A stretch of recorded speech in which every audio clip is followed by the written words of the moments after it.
여러분, 만약 12살이라는 어린 나이에 나라의 운명을 짊어지게 된다면 어떨까요? 그리고 믿었던 숙부가 내 목에 칼을 겨눈다면요? 오늘은 K드라마보다 더 드라마틱하고 잔인했던 기록, 조선 제6대 임금 단종의 이야기를 시작합니다.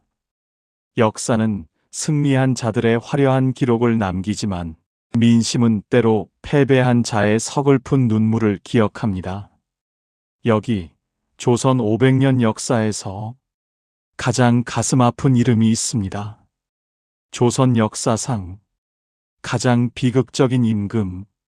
누구나 이 이름을 떠올립니다. 제6대 임금 단종. 겨우 12살.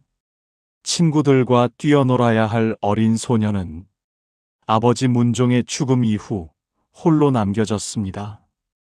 그가 머리에 쓴 익선과는 권위의 상징이 아닌 언제 무너질지 모르는 위태로운 굴레였습니다. 주변에는 야심 가득한 숙부들이 눈을 뜨고 있었고 소년왕이 기댈 곳은 오직 늙은 대신들의 충성심뿐이었습니다.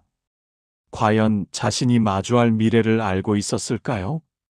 오늘 비하인드 더 K에서는 핏빛 권력 다툼의 시작인 계유정난부터 강원도 영월의 차가운 강물에 묻힌 소년왕의 마지막까지를 깊이 있게 들여다봅니다. 1453년 10월 10일 밤, 한양의 공기는 유난히 차가웠습니다. 문종의 서거 이후 어린 왕을 보필하던, 당시 조정을 지탱하던 거목 영의정 김종선은 대궐 밖에서 어린 왕을 지키는 든든한 방패였습니다. 하지만 그 방패를 부수기 위해 한 사내가 움직입니다. 바로 세종의 둘째 아들이자 단종의 숙부인 수양대군이었습니다. 수양은 소수의 측근만을 거느린 채 직접 김종서의 집을 찾아갑니다. 전할 서신이 있다는 말에 김종서가 서신을 펼쳐든 순간 어둠 속에서 철퇴가 날아들었습니다. 조선의 호랑이라 불리던 노대신은 그렇게 허망하게 쓰러졌습니다. 그 밤 수양대군은 궁궐의 문을 장악하고 살생부를 펼쳤습니다. 입궐하는 대신들의 이름 옆에 살과 활이 적혔고 그 종이 한 장에 조선의 운명이 결정되었습니다. 그 밤 조선의 조정은 피로 씻겨나갔습니다. 다음 날 아침 피 묻은 도포를 입고 단종 앞에 나타난 수양대군. 그는 난신들을 척결했다고 보고했지만 어린 단종은 직감했을 겁니다. 이제 자신이 기댈 곳은 세상 어디에도 없다는 사실을 말이죠. 수양대군은 단숨에 정권을 장악합니다. 이것이 바로 조선의 물줄기를 바꾼 계유정난입니다. 이제 단종에게 남은 것은 이름뿐인 왕좌뿐이었습니다. 수양대군이 세조로 즉위하며 단종은 상황으로 물러나 궁궐 구석으로 밀려납니다. 하지만 침묵하는 조정 속에서도 소년 왕을 잊지 않은 이들이 있었습니다. 성삼문, 박팽년 등 당대 최고의 천재들이자 충신이었던 사육신입니다.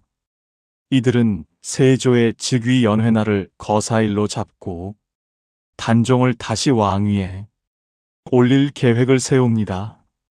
하지만 믿었던 동료의 배신으로 계획은 수포로 돌아가고 이들은 차마 눈 뜨고 볼 수 없는 혹독한 고문을 당하게 됩니다. 세조는 그들에게 물었습니다. 나를 임금이라 부르면 살려주겠다. 그러나 성삼문은 뜨거운 인화질 앞에서도 세조를 나으리라 부르며 끝까지 단종의 신하임을 자처했습니다. 그들의 죽음은 단종에게는 더 큰 비극의 시작이었습니다. 이 사건으로 인해 단종은 더 이상 한양에 머물 수 없는 처지가 되었기 때문입니다.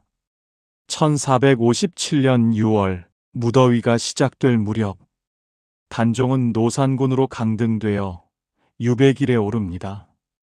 한양을 떠나는 길목 청계천 영도교라는 다리 위에서 그는 아내 정순왕후와 마지막 인사를 나눕니다.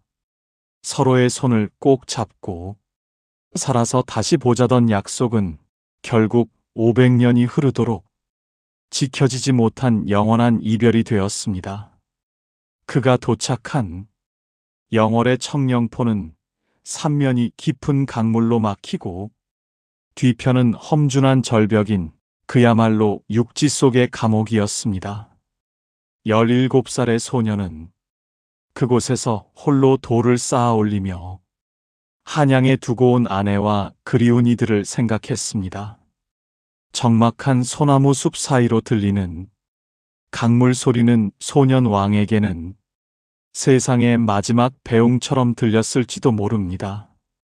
그는 이곳에서 유명한 자규시를 지어 자신의 처연한 심경을 노래했습니다. 금성대군의 복위 계획마저 실패로 돌아가자 세조는 결단을 내립니다.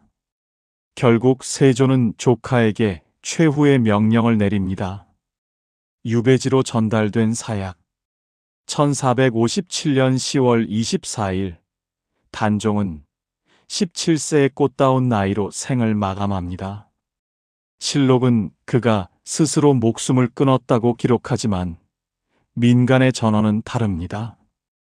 하인에 의해 교살당했다는 설 사약을 받고 피를 토했다는 설. 분명한 건 그 누구도 시신을 거두지 못하게 했다는 잔혹한 명령뿐이었습니다. 그의 시신은 강물에 버려졌지만 이때 목숨을 걸고 시신을 거둔 이가 있었습니다. 영월의 호장 엄흥도. 그는 옳은 일을 하다가 화를 입는 것은 달게 받겠다며 단종을 몰래 장사 지냈습니다. 그것이 현재의 장릉입니다. 승자는 역사를 썼지만 백성들은 노래와 구전으로 패자의 슬픔을 위로했습니다. 200년이 지난 후에야 그는 단종이라는 이름을 되찾고 정식 국왕으로 복권되었습니다. 단종의 비극은 단순한 권력 다툼의 희생양이 아닙니다. 그것은 비정한 권력 앞에서도 꺾이지 않았던 인간의 존엄과 충절, 그리고 우리가 잊지 말아야 할 역사의 아픈 단면입니다. 500년 전 청령포를 흐르던 강물은 지금도 묻고 있습니다. 우리는 무엇을 위해 살고 무엇을 기억해야 하는가라고 말이죠.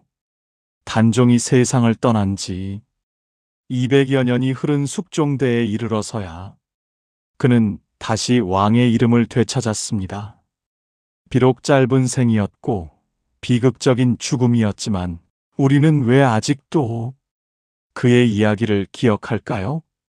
그것은 권력의 비정함 속에서도 빛났던 충절과 시대를 초월한 인간적인 슬픔이 우리 가슴 속에 남아있기 때문일 것입니다. 이 역사는 승자인 세조의 기록을 남겼지만 민심은 패자인 단종의 슬픔을 기억했습니다. 목숨을 걸고 시신을 거둔 엄흥도, 그리고 82세까지 홀로 단종을 그리워하며 살았던 정순왕후의 이야기까지. 단종은 죽어서야 다시 왕으로 복권되어 영월 장릉에 잠들었습니다. 승자의 야망보다 패자의 눈물이 더 오래 기억되는 이유. 그것이 바로 우리가 단종의 이야기를 잊지 못하는 비하인드 아닐까요? 비하인드 더 K가 준비한 단종 이야기는 여기까지입니다. 여러분은 이 비극적인 역사 속에서 무엇을 보셨나요? 구독과 좋아요로 여러분의 생각을 공유해 주세요. 시청해 주셔서 감사합니다.